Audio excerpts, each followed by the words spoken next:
Berkas tangkap Harun Masiku. Manusia bukan mesin sudah 4 tahun 5 bulan berlalu sejak KPK menetapkan Harun Masiku sebagai buron. Sampai hari ini, Harun Masiku tak kunjung berhasil ditangkap KPK. Upaya terang menangkap Harun Masiku terlihat kembali saat KPK pada Senin kemarin memeriksa Sekretaris Jenderal PDIP Hasto Kristianto. KPK memeriksa Hasto sebagai saksi dalam kasus Harun. Seiring pemeriksaan Hasto, Wakil Ketua KPK Alexander Marwata pada Rabu kemarin menyampaikan Harun dapat segera ditangkap dalam waktu sepekan ke depan. KPK menetapkan Harun sebagai tersangka penyuapan mantan anggota KPU Wahyu Setiawan 9 Januari 2020 silam. Harun diduga menyuap Wahyu agar diterapkan sebagai anggota DPR melalui mekanisme pergantian antar waktu PAW. Harun adalah calon anggota legislatif dari DPR PDI Perjuangan pada pemilu 2019 di Dapil Sumatera Selatan. Perolehan suara Harun saat itu hanya 5.878 suara dan berada di posisi ke-6.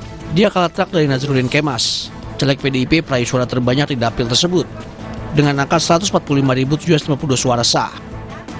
Nazarudin meninggal dunia 22 hari sebelum pemilu 2019 digelar.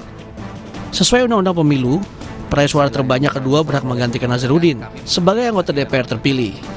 Di bawah Nazarudin ada Rizky Aprilia yang meraih 44.000 suara. Namun PDIP mengajukan Harun untuk menggantikan Nazarudin. KPU menolak permintaan PDIP agar menetapkan Harun sebagai pengganti Nazarudin.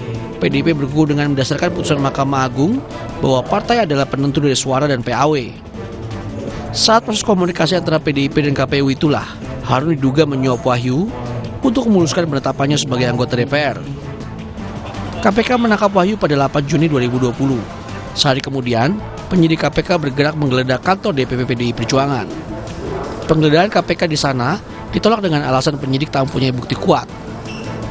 Penyidik juga sempat bergerak ke kampus PT IKA untuk mencari orang lain yang diduga terlibat kasus ini.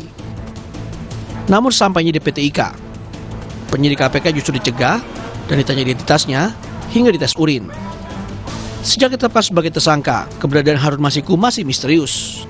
Simpang siur keberadaannya sempat menjadi polemik karena Ditjen Imigrasi sempat menyatakan Harun bertolak ke Singapura pada 6 Januari 2020. Namun istri Harun, Hidlawati Jamrin, justru mengatakan suaminya ada di Jakarta pada tanggal 7 Januari 2020. Publik tentu berharap langkah KPK menangkap Harun bukanlah akrobat politik.